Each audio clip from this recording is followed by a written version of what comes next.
Boa tarde, turma. Estamos aqui para dar continuidade aos nossos estudos da disciplina de História, não é isso? Nós estamos no capítulo 3, a Era Vargas. Na semana passada, junto com a correção da atividade, eu postei o vídeo e expliquei o início do capítulo, né, os pontos principais que vocês devem ter recordado do que nós já havíamos falado. Agora nós vamos dar continuidade, e aí eu dividi em alguns tópicos. O primeiro tópico é falando sobre o que é o Estado Novo. Olha só como foi que eu fiz. Eu coloquei aqui parte do livro didático, porque eu sei que alguns alunos do nono ano ainda não receberam o livro. Então, para facilitar, eu fiz o print de uma parte do livro e vou explicar um pouco sobre ele, né, sobre o conteúdo. Então, o que foi o Estado Novo? O Estado Novo foi o período em que Vargas iniciou, né, a sua ditadura. Ele não foi eleito para isso. Como vocês sabem, ele chegou em 1930 a partir de uma revolução, né? Ele tomou o poder, como eu já havia dito. Foi a Revolução de 30. Até 34, ele teve um movimento constitucionalista de 1932, que São Paulo queria tomar o poder. Ele conseguiu suportar e em 34 ele foi eleito. Quando era para ocorrer a eleição em 38, ele deu um golpe.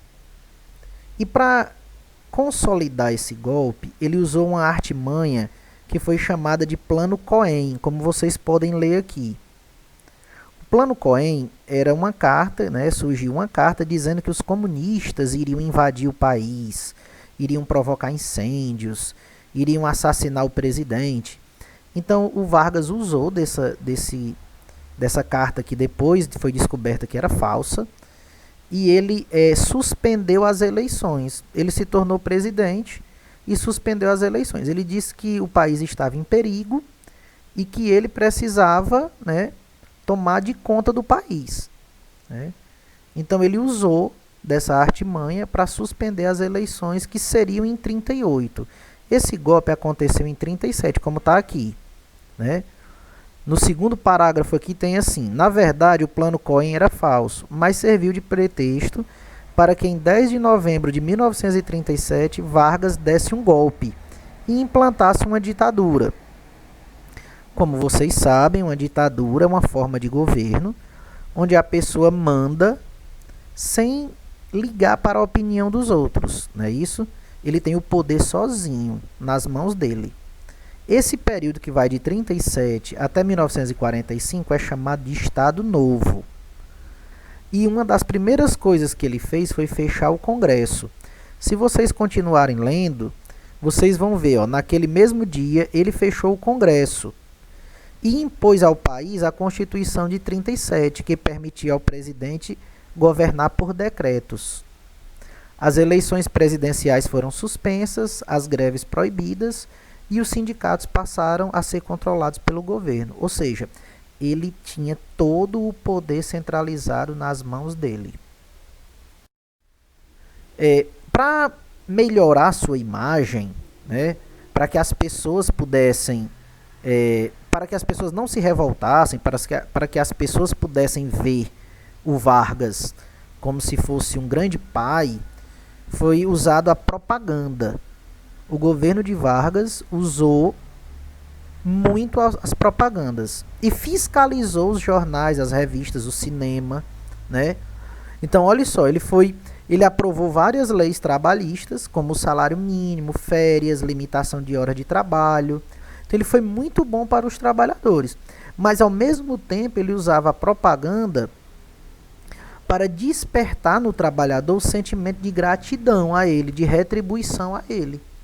Se nós prestarmos atenção, né, atualmente, não só atualmente, sempre os políticos usaram, né, de propagandas para dizer o que é que eles fazem, né, para mostrar as benfeitorias.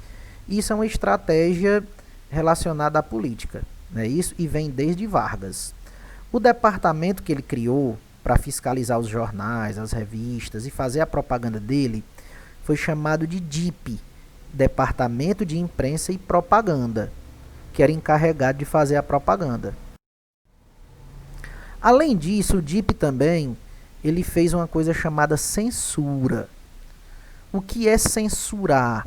É você proibir que algumas coisas sejam colocadas no jornal, nas revistas.